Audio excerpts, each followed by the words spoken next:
अगर सत्संग नहीं सुना जाए तो चाहे जहां रह जाए बुद्धि भ्रष्ट हो जाती है। कल की चर्चा थी, गोस्वामी जी ने जोग विराग तीर्थ यज्ञ सबका कि इनसे भगवत प्राप्ति देख लो। आप प्रभु के दास होकर के संसारिक भोगों का महत्व जागृत हो गया। क्या हुआ? अरे ये भोग तो रुपया पैसा तो उनके पीछे मारे घूम रहे जो घोर विषयी जानते नहीं रामकृष्ण हरि कौन है, जानते ही नहीं भैया रामकृष्ण हरि कौन है। और एक कुबेर हैं जिनके यहां 9 निधियां, 8 सिद्धियां, संपत्ति ऐसे मारी घूमती है जैसे किसान के आगे गेहूं मारा घूमता है, ऐसे उनके यहां हीरा जवाहरात रतन सब कुबेर। ऐसे भगवान अनंतो कुबेर के स्वामी, क्योंकि अनंत ब्रह्मांड है, ये तो एक लोक के स्वामी कुबेर है। ब्रह्मांड निकाया निर्मित माया रोम रोम प्रतिवेद कहे तो हर ब्रह्मांड के कुबेर है। गर्भ संहिता में चर्चा आती, जब ब्रह्मा जी गए और सखी से कहा कि प्रभु से कह दो ब्रह्मा जी आए, तो बोले कौन लोग के ब्रह्मा आए हो? बोले और भी है क्या? बोले लाइन लगी आओ तुम्हें दिखावे। तो दिखाया 1000 मुख वाले ब्रह्मा, 100 मुख वाले ब्रह्मा, ब्रह्म ही ब्रह्मा। तो बोले अपना पूरा परिचय बताओ। तो बोले जो भगवान वामन रूप धारण करके ब्रह्मांड कटाह से जिनके नाखून का हमने चरणामृत उतारा गंगा जल, हम वो ब्रह्मा। बोले हाँ आ रहे हैं, पता लगा। तब सखी गई, ब्रह्मा की लाइन लगी थी, ब्रह्मा की। अनंत ब्रह्मांड तो कितने कुबेर। और जब सब कुबेरों के यहाँ की जिनके यहाँ संपत्ति पहुंचाती है जो, वो लक्ष्मी जी की सेविका है और लक्ष्मी जी स्वयं भगवान की चरण दासी है। ऐसे भक्त होकर ऐसी भक्ति का अवलंबन लेकर भला कोई ऐसा, इसीलिए जब तक भगवान का आश्रय भजन नहीं, बिल्कुल कोई भी हो, वो जीवन व्यर्थ है कहीं भी हो। सच्ची मानिएगा, हृदय से कह रहा हूं, अगर नाम जप नहीं करोगे, भगवान का आश्रय नहीं लोगे, तो ऐसी हवा है माया की तुम्हें कोई नहीं बचा सकता। वो आपसे ऐसे आचरण ऐसी क्रियाएं करा देगी जिस, अगर भगवान के आश्रित हो, चूक हो भी जाती है, निंदा हो भी जाती है, अपमान हो भी जाता है, तो एक शब्द याद रखो, नामे भक्ता प्रणश्यति। भगवान कह रहे मेरे भक्त का नाश नहीं हो सकता। रात में प्रभु चित चूक किए की, करत सुरत सैबार हिए की। चूक हो गई, भगवान संभाल देंगे, उनकी प्रबल प्रचंड माया है। वैराग्येण समुत्कटेन विषय स्पर्शम महादुर्विष। ऐसा असहनीय होना चाहिए बैरागी के लिए विषय कि जैसे बढ़िया खीर बना के, बढ़िया मिठाई बना के रखे, कान में कोई आग कह दे इसमें विष मिला है तो आप खा नहीं सकते। ऐसा दुर्विषय आपके लिए नाना प्रकार की भोग सामग्री होनी चाहिए भगवत प्राप्ति के लिए। ज्वालावत कलयन मनागपि नतै संगेन रंगम दधत। ये जितने मनोरंजन है सब आग के समान जलाने वाले लगने चाहिए। ये सब हमारी चित्त वृत्ति का अपहरण करके प्रभु से विमुख करने वाले नहीं। पाणो निश्च कपोलमस्सु सलिलै संचालयन राधिका कृष्णा पार कृपावधारण धरोध्यासी वृंदावनम। ऐसे बैठकर प्रभु का चिंतन करते हुए अश्रु प्रवाह कर रहा है। घोर वैराग्य से युक्त है, किसी विषय को विष के समान समझता है। कोई भी सुख मनोरंजन उसके लिए आग के समान जलाने वाला है। एकांत में बैठा हुआ हथेली पे कपोल रखे अश्रु प्रवाह करता हुआ हा राधा हा कृष्ण बार बार पुकार रहा है। और ऐसे भगवान के ध्यान में मगन जो है उसका जीवन धन्य है। चाहे वो वृंदावन में हो, चाहे वो किसी भी देश का वासी हो, कहीं भी रह रहा हो, जो भगवान के चिंतन में अश्रु प्रवाह करके निर्विषय चित्त से भगवान के ध्यान में तन्मय है, धन्याति धन्य उसका जीवन है। नैवालोकित लोकवेद, ना हमें लोक में देखना है किसी की तरफ अवलोकन। ये कैसा है? आप सच्ची मानिए, जो भक्त होता है वो क्रियाएं नहीं देखता है, भक्त कारण तत्व को देखता है।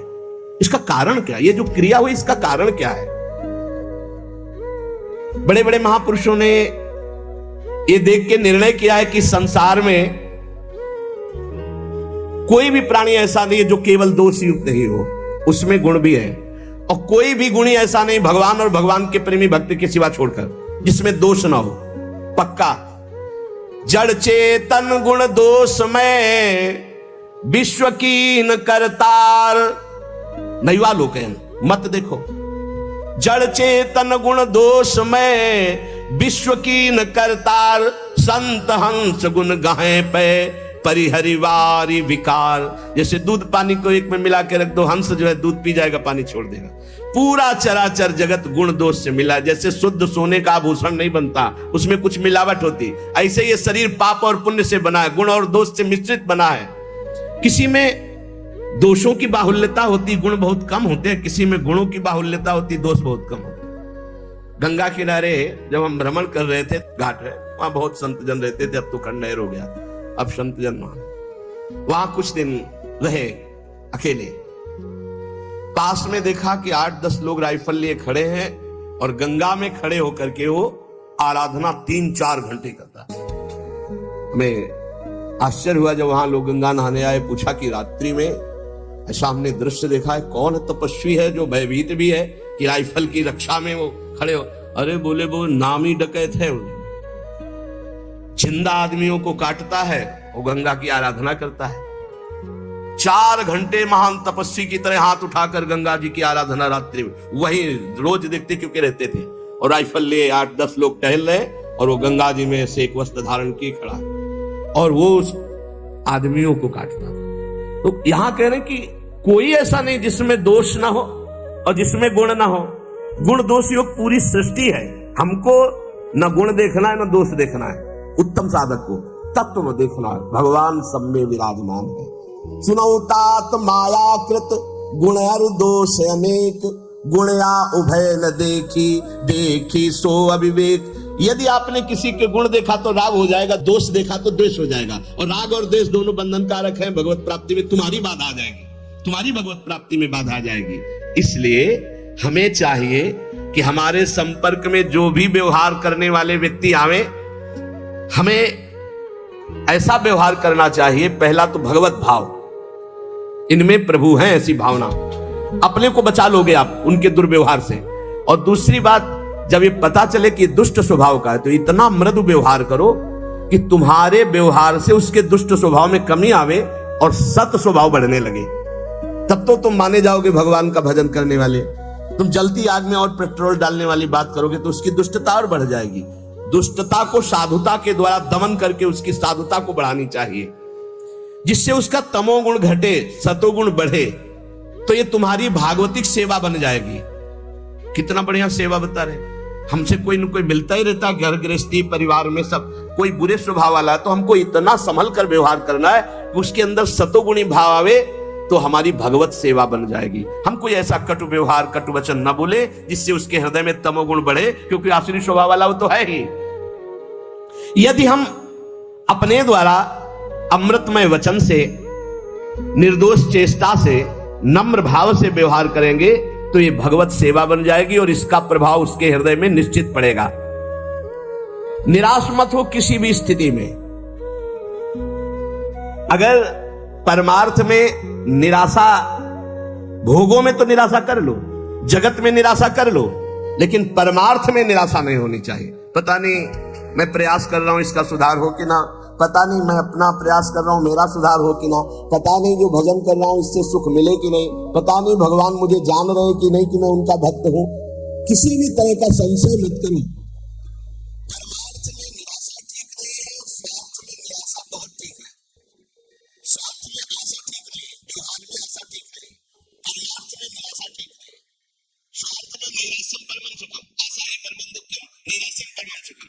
अब परमार्थ में निराशा ठीक नहीं है, नहीं फल मिलेगा, नहीं मैं सब दोषों पर विजय प्राप्त करूंगा, नहीं मैं प्रयासरत हूं इसका परिवर्तन निश्चित होगा, नहीं जो अभी परिस्थिति चल रही है इस परिस्थिति का परिवर्तन करके रहूंगा, ये आशा इधर ठीक है और भोगों की तरफ निराशा ठीक है।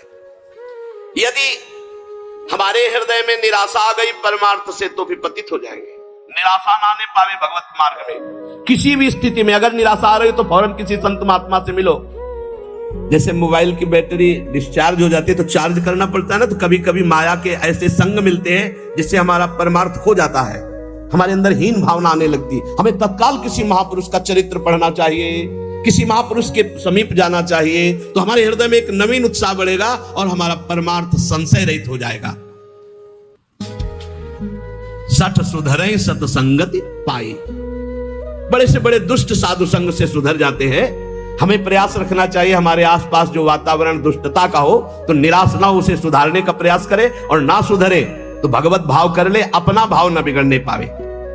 मनुष्य जीवन बहुत दुर्लभ जीवन है, पर इसमें सबसे ज्यादा घाटा है कि कोई ठिकाना नहीं कब तक जिएंगे, कभी भी मर सकते।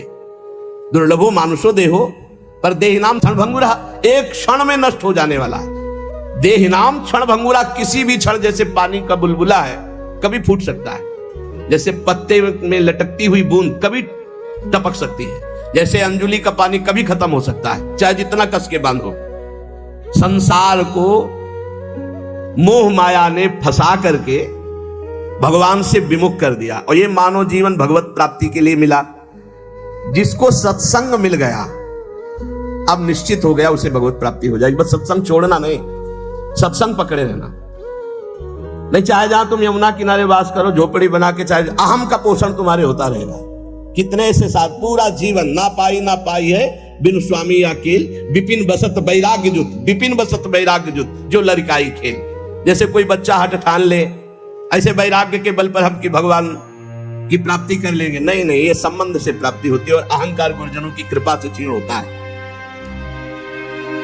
सत्संग के बिना भगवत प्राप्ति असंभव है। आज तक किसी को भी भगवत प्राप्ति हुई तो सत्संग से हुई। जब सत्संग मिले तो समझ लेना चाहिए मेरा भगवत प्राप्ति का पास हो गया, ये सत्संग। और सत्संग मिलने के बाद जब भजन में रुचि बने तो समझना चाहिए सत्संग मिला है। अगर भजन में रुचि नहीं तो सत्संग नहीं है, ये सत्संग नहीं। बहुत बढ़िया सुंदर वर्णन महापुरुष। मनुष्य जीवन बड़ा दुर्लभ है पर क्षणभंगुर है, कभी भी नष्ट हो सकता है। इसमें माया ने नाना प्रकार के भोग और मोह में फंसाकर भगवान से जीव को विमुख करके दुर्गति ही की है। जिसको सत्संग मिला उसको सद्गति हुई।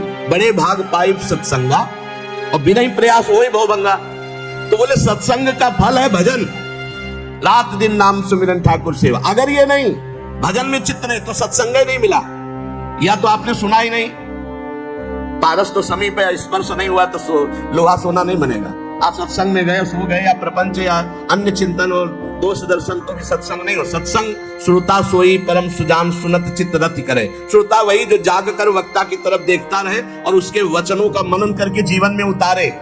ध्यान के द्वारा सत्संग के एक एक शब्द का बड़े बड़े महापुरुषों के वचन चयन करके आपको सुनने को मिल रहे हैं, जो हर ग्रंथों में आपको नहीं खोजना पड़ेगा। खोजाए एकदम, पिने पिलाए एकदम दूध है, पान कर लो। सब दोषों का नाश सत्संग से हो जाता है, सब दोषों का नाश। रोज अपनी कमी महसूस होती है सत्संग में, रोज ऐसा लगता है सत्संग मेरे लिए ही हो रहा है। सच्ची बात मानिए, अपने लोग जो सत्संग कथन श्रवण करते तो रोज लग रहा है कि ये कमी तो मेरे में है, ये कमी तो मेरे में। संपूर्ण दोषों से रहित सत्संग कर देता है। संसार के भोग देखने में लुभावने सुहावने लगते हैं, लेकिन ये मीठे लड्डू जहर भरे हैं। कुछ नहीं है, किसी भी भोग में कुछ नहीं। पूरा जीवन जो गृहस्थ धर्म से युक्त है, आप लोग बोलो आपके पास क्या मिला, पूरे जीवन में क्या मिला, क्या है तुम्हारे पास? है क्या तुम्हारे पास जो इस मृत्यु लोक से भगवत धाम ले जाओ? है क्या? वो नाम, वो परोपकार, वो भगवत सेवा, समाज सेवा। अगर नहीं तो कुछ नहीं, आपके जीवन में कुछ नहीं। यदि आपने किसी भूखे को भोजन नहीं पवाया, पानी नहीं पिलाया, किसी बीमार की दवा नहीं कराई, पशु पक्षी की सेवा नहीं, भगवान का नाम जप नहीं किया, ठाकुर सेवा, समाज सेवा, तो क्या जीवन तुम्हारा? धिक्कार जीवन। कुछ भी हो, खाली हाथ वही अपने कुकर्म का बोझा, पाप की गठरी लेकर जाओगे। अतएव विचारवान संतों की अनुभवयुक्त वाणी का सत्संग जो सुनो, उसे बिल्कुल अक्षरशः अपने जीवन में उतारो। भगवान कहते हैं कि ये शब्द स्पर्श रूप रस गंध में 5 ज्ञानेंद्रियां लेकर मन सदैव विचरण करता रहता है। अगर आप इनको भगवान को अर्पित कर दो तो बंधन मुक्त हो जाए या ज्ञान से युक्त हो जाए। तो अभी परसों चर्चा की थी कि वो देखता हुआ, सूंघता हुआ, खाता हुआ, पीता हुआ भी कुछ नहीं करता। भगवान ज्ञान समुद्र श्री कृष्णचंद्र जो है, उन्होंने कहा नैव किंचित करोमि युक्तो मन्येत तत्त्ववित्।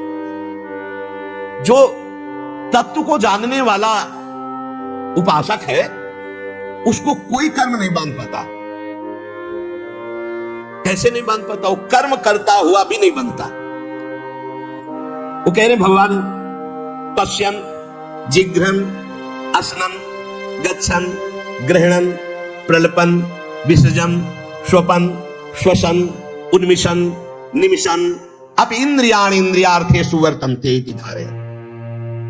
वो देखता हुआ, सुनता हुआ, छूता हुआ, सूंघता हुआ, खाता हुआ, चलता हुआ, ग्रहण करता हुआ, बोलता हुआ, मलमूत्र का त्याग करता हुआ, सोता हुआ, श्वास लेता हुआ, आंख खोलता हुआ, मूंदता हुआ, संपूर्ण इंद्रियां इंद्रियों के विषय में बरत रही है। इंद्रियां इंद्रियों के विषयों में है, पर वो कुछ नहीं कर रहा, उसे कोई भी फर्क नहीं पड़ेगा। ये है सिद्धावस्था। खाता पीता सोता जागता हंसता खेलता सब कुछ करता हुआ भी वो बंधन को प्राप्त नहीं होता। बोले कैसे? बोले पश्चिम श्रवण स्पर्शन से लेकर के उन्मिशन निमिशन नपी, यहां तक देखना, सुनना, स्पर्श करना, सूंघना और खाना, ये पांचों क्रियाएं हमारी नहीं है। बहुत ध्यान से सुनोगे, ये धारण करने योग्य बात है। चाहे भक्त हो चाहे ज्ञानी हो, दोनों में ये बात रहती है। देखना नेत्रेंद्री का कार्य है, पक्का पता है आपको। नेत्रेंद्री के सिवा आप देख नहीं सकते। आंख बंद हो तो भी जो हम देख रहे हैं अंदर, वो नेत्रेंद्री से देख रहे हैं। ये नेत्र गोलक है, इनके अंदर नेत्रेंद्री है। देखना नेत्रेंद्री, सुनना श्रोत्रेंद्री कान से, स्पर्श करना, स्पर्श का ठंडा गरम सुखद दुखद, ये त्वगेंद्री त्वचा, और सूंघना ये घ्राणेंद्रिय, और स्वाद लेना मीठा खट्टा चरफरा रसना रसेंद्रिय। पांच ज्ञान इंद्रियों के द्वारा देखना, सुनना, स्पर्श करना, सूंघना और खाना होता, चखना, स्वाद। ये इंद्रियां रस ले रही है, आप इनकी दृष्टा है, आप थोड़ी भोग रहे हैं। स्वाद आप नहीं ले रहे, रसेंद्रिय ले रही। पर जब आप स्वाद ले रहे होते हैं रसेंद्रिय में तन्मय होकर, तब आपको ये ज्ञान नहीं होता, और ज्ञानी को ज्ञान रहता है वर्तमान में। जब इंद्रिय कह रही है बहुत मीठा है, तो उसका दृष्टा मात्र है कि रसेंद्रिय को अनुभव रहा है, मेरा विषय नहीं। नेत्रेंद्रिय कह रही बहुत घृणित है ये रूप या बहुत सुंदर है रूप, उस समय उस ज्ञानी देख रहा है कि बाह्य रूप को देख रही नेत्रेंद्रिय, मैं नहीं, ये नेत्रेंद्रिय का विषय है। उपासक में तो इतना ज्ञान तो होना ही चाहिए कि जो इंद्रियां इंद्रियों में बर्ताव कर रही हूं, मैं नहीं कर रहा हूं। लाखों उपासक में कोई दो चार ऐसा चिंतन करता होगा, नहीं तो उस समय तन्मय होगा, ये बहुत मीठा है, आज हमने बहुत सुंदर प्रसाद पाया, बहुत आज स्वादिष्ट, आज बहुत बढ़िया इत्र था। भेद नहीं कर रहा हूं, अभेद दृष्टि से इंद्रिय शरीर इनमें तो दुर्गति, नाशवान में अभेद भाव और सच्चिदानंद से भेद भाव, बड़ा सूक्ष्म विषय। तो देखना, सुनना, स्पर्श करना, सूंघना, खाना, ये पांचों क्रियाएं नेत्रेंद्रिय, श्रोतेंद्रिय, त्वचा, घ्राणेंद्रिय और रसेंद्रिय, इनसे होता है।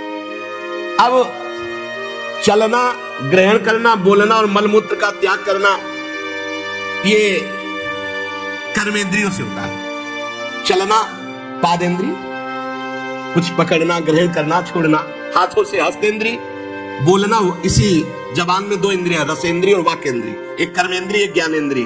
वाकेंद्रिय से बोलना होता है, मल त्याग गुदा द्वार से होता है, और लघु शंका त्याग जनेंद्रिय से होता है। ये पांच कर्मेंद्रियां हैं। कर्मेंद्रिय और ज्ञानेंद्रियों को हम जानने वाले, हम कर्मेंद्रिय और ज्ञानेंद्रिय नहीं है। लेकिन जब सोच लगती है तो आप तदात्म होते हैं कि मुझे मल त्याग करना है, और ज्ञानी को सोच लगती है तो वो भी शौचालय जाता है, और उसको पता है कि मुझे नहीं, ये कर्मेंद्रिय का विषय है, ये वेग आया है, सुविधा है, और जो इस भाव से भी ऊपर उठ गया उसे अवधूत स्थिति कहते हैं। सोना निद्रा ये अंतःकरण की क्रिया है, अपनी नहीं। जैसे देखना, सुनना, स्पर्श करना, सूंघना, खाना है ज्ञानेंद्रिय, और चलना, ग्रहण करना, बोलना, मल और मूत्र का त्याग, ये पांच क्रियाएं, पांच कर्मेंद्रिय से। तो जो नींद है अंतःकरण का विषय, ये अपना विषय नहीं है। श्वास लेना ये प्राणों का विषय, अपना विषय नहीं, जो मैं का विषय नहीं। बहुत सुंदर अगर समझ में आ जाए। आंख खोलना, मूंदना, ये प्राणों के अंतर्गत ही आती है। प्राण शक्ति से आंख खुलती है, आंख मूंदती है। ज्ञानेंद्रियां, कर्मेंद्रियां, अंतःकरण, प्राण, उप प्राण, ये मैं नहीं हूं। मैं भगवान का अंश, निर्मल, आप्त काम, पूर्ण काम, चेतन, सहज सच्चिदानंद हो। इन्हीं में तन्मयता करके हमारी दुर्गति हो गई है।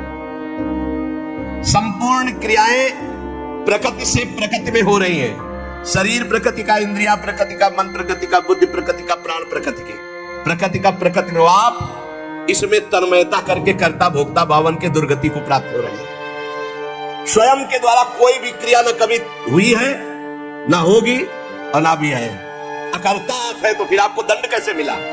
तन्मयता के कारण आपने इन कर्मों के कर्ता भाव को स्वीकार किया और तन्मय हो गए। यही कर्ता भाव हमको हटाना, चाहे भक्ति से हटा ले, चाहे ज्ञान से हटावे। शरीर निर्वाह के लिए खान पान, व्यापार आदि, देखना, लिखना, पढ़ना, सुनना, सोचना, जितनी क्रियाएं सब प्रकृति के अंतर्गत हो रही। अपना स्वरूप अक्रिय है। इंद्रियाणि इंद्रियार्थेषु वर्तन्ते इति धारयन्। जब उपासक ये देख लेता है कि मैं करता नहीं है, वो मुक्त होने लगता है। इतने जादू का तमाशा है, समझ लो। गांठ लगी ही नहीं। गोस्वामी जी कह रहे जड़ चेतन ही ग्रंथि पड़ गई, यद्यपि मृषा छूटत कठिन है ही नहीं बंधन, पर छूटना बड़ा कठिन है। बस इतना समझ लो कि बंधन ही नहीं है, पर छूटना बड़ा कठिन है। कर्तापन तुमने स्वीकार किया तो तुम्हारी दुर्गति पक्की है। चाहे शुभ कर्म करो, चाहे अशुभ कर्म। शुभ से स्वर्ग आदि लोक, अशुभ से नरक आदि, और दोनों से मृत्यु लोक। ये आवागमन बंद नहीं होने वाला। क्या करें? तो बड़ी कठिन समस्या है। यही कठिन समस्या है। ज्ञानेन्द्रीय, कर्मेंद्रीय, अंतःकरण, प्राण, उपप्राण, ये सब प्रकृति के हैं, ढांचा सहित।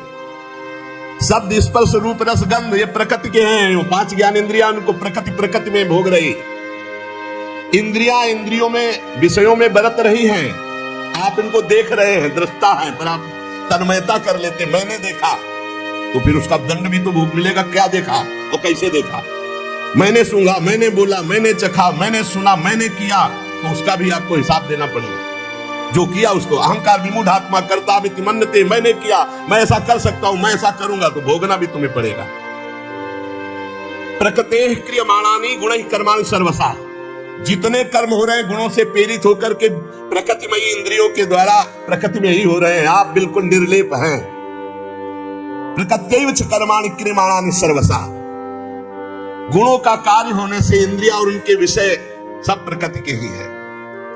अब समझ में ना आवे तो इसको दूसरे रूप में ले लो, भक्ति भाव के रूप में।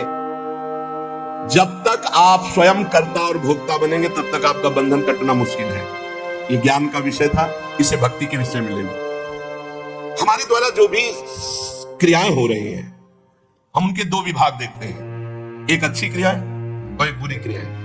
बिल्कुल सरल भाषा में आपको बता रहे हैं। जो अच्छी क्रियाएं हैं वो शास्त्र सम्मत है, जो बुरी क्रियाएं वो शास्त्र विरुद्ध है। बुरी क्रियाओं को अशुभ कर्म कहते हैं, अच्छी क्रियाओं को शुभ कर्म कहते हैं। शुभ और अशुभ कर्म ये गुणों से प्रेरित होते हैं। सतोगुण तो शास्त्र सम्मत, रजो और तम मिश्रित या तमोगुण या घोर रजोगुण, ये शास्त्र विरुद्ध आचरण कर रहे हैं। अब अपने को भगवान की शरण में हो जाना, गुणों की शरण में नहीं। भक्ति का मार्ग, पूरा शरीर, इंद्री, प्राण, उपप्राण सब, हे नाथ मैं आपकी शरण हूं। ये तो समझ में आ रहा है ना? ज्ञान वाला समझ में ना आ रहा हो तो ये तो समझ में आ रहा है कि पूरा ढांचे सहित जो इसमें स्थूल हो, सूक्ष्म हो, कारण हो, प्राण हो, उपप्राण हो, इंद्रियां हो, कर्म, जो भी महाराज, पूरा सिस्टम आपकी शरण में। समझ में आ गया? ठीक। अब हमको देखना है कि हमारे द्वारा जो अच्छा काम हो रहा है वो भगवान की प्रेरणा से हो रहा है। जीवन मुक्त होना है तो बात इस बिल्कुल सरलता से समझा रहे हैं। और जो बुरा काम हो रहा है वो हमारी वासना से हो रहा है, उस काम प्रायश्चित करेंगे, भगवान से क्षमा मांगेंगे। बुरा काम हो रहा है तो हमारी वासना से हो रहा है। इसमें क्या होगा कि अगर ये भेद नहीं तुम रखोगे और कह दोगे जब पूरा समर्पण कर दिया तो फिर आपसे बुरे कर्म उत्साह पूर्वक होने लगेंगे, क्योंकि अंदर का सिस्टम अभी समर्पित नहीं हुआ, बाहर से तुमने कह दिया। अब अंदर का सिस्टम जब तक समर्पित नहीं होगा तब तक वो फिसल कर बुरे आचरणों में जाएगा। तो हमको क्या करना है? गुण तुम्हार समुझे निज दोषा, और जय सब भांति तुम्हार भरोसा। भरोसा दृढ़ आपका। जब हमसे अच्छे कार्य होंगे तो भगवत प्रेरित हुए, और जब बुरे कार्य हो गए तो हम त्राहिमाम शरणागत रक्षक प्रभु, हमसे गलती हो गई, हमको ऐसी सद्बुद्धि दो कि आगे हमसे ना हो, और सारे कर्म भगवान को समर्पित कर दो। तो जो एक दिव्य ज्ञानी की स्थिति होती है, अहंकार रहित महापुरुष की, वही भक्त की स्थिति होती है। वो भी देह शुद्ध विस्मृत भगवदानंद में डूबता है, और वो देह शुद्ध विस्मृत ब्रह्मानंद में डूबता है। पर दोनों को किंचित मात्र कर्ता भाव जब तक रहेगा तब तक वो आवागमन से मुक्त नहीं हो सकता। मनुष्य रेलगाड़ी में बैठा है, ट्रेन चल रही है और डिब्बे में दौड़ रहा है। अब अपने को कर्ता मान रहा है कि मैं दौड़ करके अगले स्टेशन में पहुंच जाऊंगा, तो मूर्खता ही है ना, क्योंकि ट्रेन चल रही है। ऐसे ही गुणों का चक्र चल रहा है, सत्वगुण, रजोगुण, तमोगुण।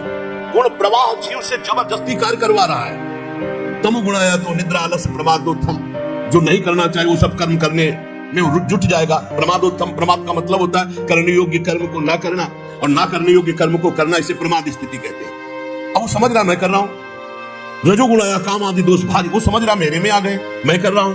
सत्वगुण आया तो समझ रहा मैं कर रहा हूं, दया आदि।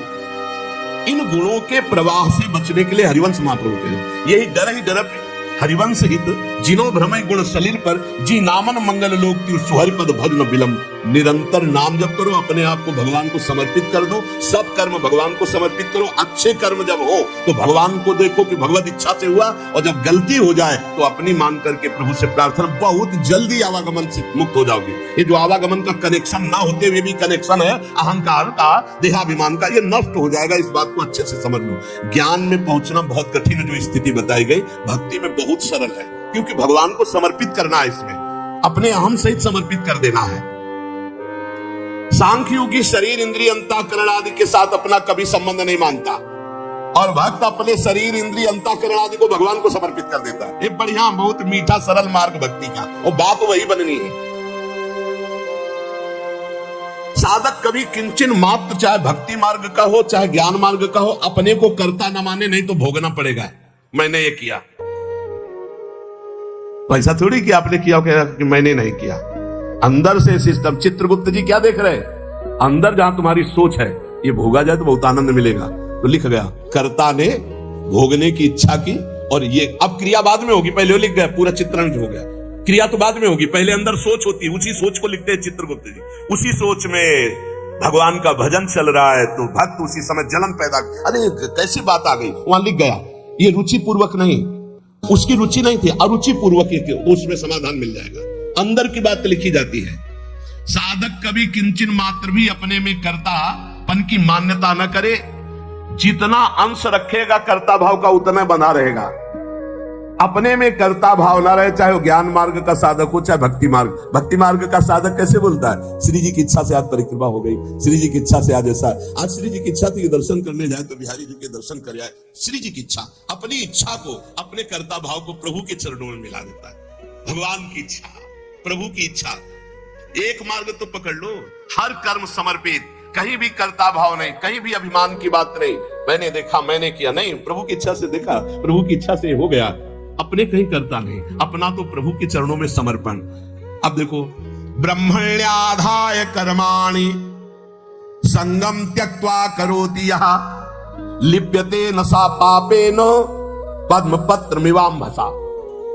जैसे जल में कमल का फूल रहता है, एक बूंद पानी नहीं, ऐसे वो भक्त, ऐसे वो ज्ञानी संसार में रहता है, एक भी कर्म का फल नहीं। कर्माणि श्रुति बोधितानि नितराम कुर्वन्तु कुर्वन्तु मा। वो चाहे वेद के अनुसार कार्य करे या ना करे, कोई उसके ऊपर लागू नहीं नियम। वो विषयान ग्रहणंतु मुंचन्तु विषय भोगे या विषय त्याग दे कोई, क्योंकि वो ऐसी अवस्था को प्राप्त हो चुका है। ब्रह्मण्याधाय कर्माणि संगम त्यक्त्वा करोति यः। जो भक्त संपूर्ण कर्मों को, पीछे ज्ञान का तो आगे उसी को बता रहे, जो भक्त संपूर्ण कर्मों को भगवान में अर्पित कर देता है, उसकी आसक्ति नष्ट हो जाती है। वो कर्म करता हुआ भी जल से कमल के पत्ते की तरह पाप से लिप्त कभी नहीं होता। पूरे संसार का हतन हो जाए तो भी उसे पाप नहीं लगेगा। ऐसा महान ये योग है। शरीर, इंद्रिया, मन, बुद्धि, प्राण ये तुम्हारे नहीं हैं। अब भक्ति में देखिए इसे, ये भगवान के रचे हुए हैं, वो भगवान के हैं। मान लो जैसे ज्ञान में अभी वर्णन कर रहे थे, ये प्रकृति के हैं, प्रकृति में बरत रहे। अब यहां भक्ति में है ये श्लोक का अर्थ। शरीर, इंद्रियां, मन, बुद्धि, प्राण ये तुम्हारे रचे हुए हैं क्या? भगवान के रचे हुए हैं। तो हुए किसके? भगवान के हुए ना, ये भगवान के हैं। तुम्हारे प्राण भगवान के, तुम्हारी मन, बुद्धि, चित्त, अहंकार ये भगवान की, तुम्हारी ज्ञान इंद्रियां भगवान की, तुम्हारी कर्म इंद्रियां भगवान, तुम्हारा सब कुछ श्री भगवान का है, तुम्हारा थोड़ी रचा हुआ है। माना, ये अपने नहीं है, ये श्री भगवान की रचना है, श्री भगवान के हैं। कौन कौन? शरीर, इंद्रिया, मन, बुद्धि, प्राण ये भगवान के रचे हुए हैं। तुम्हारी रुचि से होता तो तुम तो और सुंदर रचना चाहते, और बलवान चाहते। बोले ये शरीर, ये इंद्रियां, ये मन, ये बुद्धि, ये प्राण, ये किसके हैं? बोले भगवान की रचना है। तो हुए किसके? श्री भगवान के। तो तुमने अपना क्यों मान लिया? यही बंधन है, यही बंधन है, अपना इनको मान लेना। इसी भक्त का क्या स्वरूप होता है? वो इन्हें भगवान का मानता है। ज्ञानी का क्या स्वरूप होता है? वो इन्हें प्रकृति का मानता है, क्योंकि प्रकृति के ही अंश ये है। और प्रकृति कृति, ये जो प्रकृति की रचना करने वाला रचयिता है वो परमात्मा है। मूल में परमात्मा ही आता है। अतः इनके द्वारा होने वाली क्रियाओं को भक्ति योगी अपने कैसे मान सकता है? जब शरीर, मन, प्राण सब भगवान का, तो इनकी क्रियाएं भी भगवान की, इसलिए वो जीवन मुक्त हो जाता है। जीवन मुक्त कैसे होगा? शरीर, मन, प्राण, इंद्रियां सब भगवान की, तो इनके द्वारा होने वाली क्रियाएं सब भगवान की। आप जीवन मुक्त हो गए। लगा तो बहुत सरल, लेकिन देखो, क्या सब भगवान को अर्पित करते हो? क्या जब आपके अंदर प्यास लगती है तो आप ये सोचते हो भगवान पानी पीना चाहते हैं? जब आपके अंदर भूख लग रही, मेरे हृदय में बैठे हुए भगवान पाना चाहते। जब आपके अंदर विकारात्मक भाव है, तब आवे कि ये दुष्ट कहां से दुर्वासना दबी रह गई, अभी ये भगवान की नजर में नहीं पड़ी, इस हृदय में कहीं दुर्वासना, हे नाथ, हे करुणामय, इस दुर्वासना को हटाओ। ऐसे भक्ति में चला जाता है। ये सब भगवान की, सारी क्रियाएं भगवान की, तो आप कौन है? आप भी श्री भगवान के। हो गया काम। शरीर, इंद्रिया, मन, बुद्धि, प्राण सब भगवान के, इनकी क्रियाएं भगवान की, और मैं भी भगवान का। मुक्त हो गए। जितना बचा के रखोगे उतना ही तुम्हारा बंधन कारक है। भगवान ही मेरी इंद्रियों में और मन में बैठकर सारे कार्य करवा रहे हैं। भक्त ये देखता है। ये जो पापाचरण करने वाले हैं ना, ये बात सुनेंगे ना, तो ये बात उसमें ले जाएंगे कि भगवान ने तो हमारे मन, गीता में लिखा है, मन इंद्रियों में बैठते। तो तुम समर्पित कहां हुए? तुम तो अहंकार की धर्म है। अहंकार में काम, क्रोध, लोभ, मोह, मद, मत्सर ये दोष रहते हैं। यही बिना गुरुजनों के समीप बैठे शास्त्र समझ में नहीं आता। शरीर आदि वस्तुएं अपनी ना थी, ना है, ना रहेगी। कैसे? तुम्हारा अधिकार है शरीर पर? कुछ अधिकार नहीं। एक रोम अभी झरना चाहे ना, वो झड़ जाएगा, दोबारा लगा नहीं सकते। बेमतलब में अहंकार किए हो, मैं ऐसा कर सकता हूं, मैं ऐसा। शरीर आदि वस्तु, शुद्ध ज्ञान, शुद्ध भक्ति, दोनों श्लोकों में भगवान ने जीवन मुक्त होने के लिए बता दिया।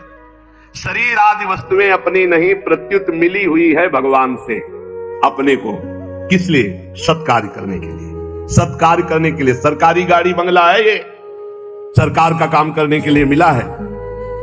ये कुछ दिन के लिए मिला, फिर छीन लिया जाएगा। ना ये पहले था तुम्हारा, ना बाद में रहेगा, बीच में दिया गया, छीन लिया जाएगा। ये केवल भगवत प्राप्ति के लिए मिला है। भगवत प्रीत्यर्थ, दूसरों में भगवान की भावना करके सेवा करो, इसलिए मिला यह शरीर। इन वस्तुओं पर जो अपना अधिकार जमा लेता है, अपने लिए भोग भोगता है, वो मृत्यु के बाद दुर्गति को प्राप्त होता है। पुनरपि जननम पुनरपि मरणम। इस शरीर को न तुम बदल सकते हो, न मरने से रोक सकते हो। यह शरीर एक नियत समय के लिए आया है, और इस समय में तुम भगवत प्राप्ति के लिए कार्य कर लो। क्या?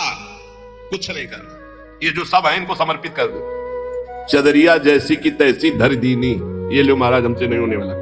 ना शुभ ना अशुभ, नाम करता बनेंगे, शुभ के ना अशुभ के, हमसे कुछ नहीं। हम आपकी शरण में पूरा समर्पित। अभी आज से आप जीवन मुक्त के मार्ग में चलने लगे। समर्पण योग।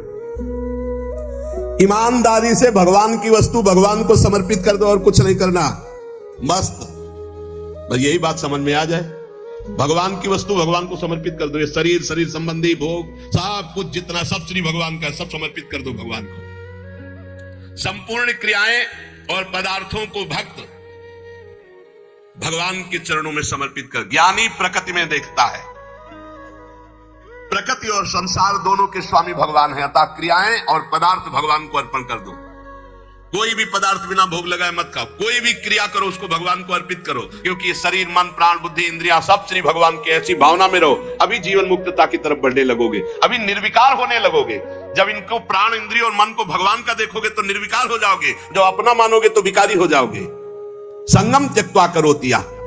किसी भी प्राणी, पदार्थ, शरीर, इंद्रिय, मन, बुद्धि, प्राण, क्रिया, किसी में संग मत करो। न प्राणों का संग, न इंद्रियों का संग, न बुद्धि का संग। उस समय देखो असंग। तुम अलग हो, ये अलग है, पर तुम अलग नहीं देख पाते, इन्हीं में मिल जाते हो। आकर्षण, खिंचाव, लगाव, महत्व, ममता, कामना, इसीलिए जो सच्चा उपासक होगा कभी निंदा नहीं, कभी प्रशंसा नहीं। एक बार परमहंस श्री ओंकारानंद सरस्वती जी भिक्षा ले आए और नमक डाल तो और पदार्थ जब परोसने तो मना कर दे, तो वही ये वाली बहुत जो जरा सी बची थी बाद में, इसमें तो नमक नहीं गए। अब स्वामी जी आज आपने जानबूझ के और कोई पदार्थ लिए, वही पदार्थ उसमें तो नमक, तो क्या फर्क पड़ा बच्चा, क्या फर्क? पेट प्राणों का पोषण करना था, ना निंदा ना स्तुति, चाहे जितना अच्छा पदार्थ होगा आज तो उसके भोक्ता बने तो फिर फंसोगे। किसी भी कर्म में, किसी भी करण में अपने को कर्ता नहीं बनना, अपने को अहंकार नहीं करना, ये सब श्री भगवान के हैं। ना लगाव, ना आकर्षण, ना महत्व, ना ममता, ना कामना, ये बिल्कुल नहीं होगा यदि नहीं भगवान के मानोगे। ये लगाव, ये कामना, ये ममता, ये आसक्ति तभी होती जब अपना मानते हो। जन्म मरण का हेतु यही तुम्हारा अपना मानना है, इनको, इनसे अपनापन हटाओ प्रभु के चरणों में। कायेन मनसा बुद्धिया केवलैरिंद्रियैरपि योगिनः कर्म कुर्वन्ति संगम त्यक्त्वा आत्मशुद्धये। जो योगी है वो आसक्ति का त्याग करके केवल भगवत अर्पण शास्त्र सम्मत कार्य करता है। इंद्रिया, शरीर, मन, बुद्धि, अंतःकरण ये परम शुद्ध हो जाते हैं जब केवल भगवत प्रीत्यर्थ। पाप होते हैं स्वयं प्रीत्यर्थ, अपने प्रीत्यर्थ, और भगवत प्रीत्यर्थ होते हैं परम पवित्र, हृदय पवित्र, शरीर पवित्र, इंद्रिया पवित्र, बुद्धि पवित्र। भेद समझ लो। जब अपनी प्रसन्नता के लिए अपनी प्रीत्यर्थ भोग भोगोगे तो पाप कर्म बन जाएगा। जैसे भगवान ने कहा जो अपने लिए पकाता है वो पाप खाता है।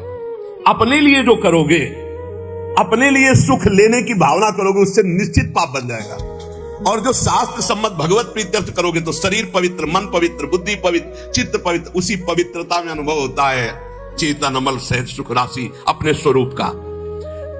आसक्ति का त्याग करके केवल ममता रहित इंद्रियों सहित शरीर, मन, बुद्धि, अंतःकरण ये भगवत प्रीत्यर्थ कार्य करे तो तत्काल इनकी शुद्धि होती है और वो शुद्ध हो महापुरुष विविध प्रकार के कर्म करता हुआ भी अगला जन्म उसका नहीं होता, सब कर्म भस्म हो जाते हैं। जिनको साधारण मनुष्य कहते हैं वो शरीर, इंद्रिय, मन, बुद्धि से कोई भी कार्य करने के पहले एक संकल्प बनाते हैं, ध्यान रखना, और उसमें कर्ता बनते, मैं करूंगा। और जब कोई भक्त करता है तो भगवान की प्रेरणा देखता शास्त्र सम्मत है कि नहीं, भगवत प्रेरणा से ये कर्म हो रहा है, इस कर्म में शास्त्र आज्ञा है कि नहीं, हाँ है। तो इंद्रिया, मन जो उसमें बर्ताव कर रहे हैं वो सब भगवान के है, प्रेरणा भगवान की और कार्य का फल भी भगवान को समर्पित, वो जीवन मुक्त हो गया। आसक्ति का त्याग करना बड़ा कठिन है। शरीर आसक्ति, इंद्रियों में आसक्ति, मन में आसक्ति, बुद्धि में आसक्ति, चित्त में आसक्ति, इस आसक्ति का ही त्याग होता है सत्संग से। संगम त्यक्त्वा, ये जो संग त्याग, आसक्ति त्याग है, ये सत्संग से होता है। रोज धैर्य पूर्वक जैसे सत्संग सुन रहे हो तो इतना तो दिमाग में आ ही रहा है अब कि मैं शरीर नहीं हूं, मेरी इंद्रियां, बुद्धि, मन, प्राण ये सब भगवान की रचना है और भगवान की रचना से जो भी हो रहा है वो भगवान की रचना प्रकृति में हो रहा है। मैं व्यर्थ में फंस रहा हूं अहंकार करके, भोक्ता भाव करके। नहीं अनुभव में आ रहा पर सुनने में तो आ गया। पहली बार ही सुना हो तो ये शास्त्रीय शब्द अंदर जाएंगे, व्यर्थ नहीं रहेंगे। दो बातें आज पकड़ लो फिर ध्यान से, प्रायः होती रहती है।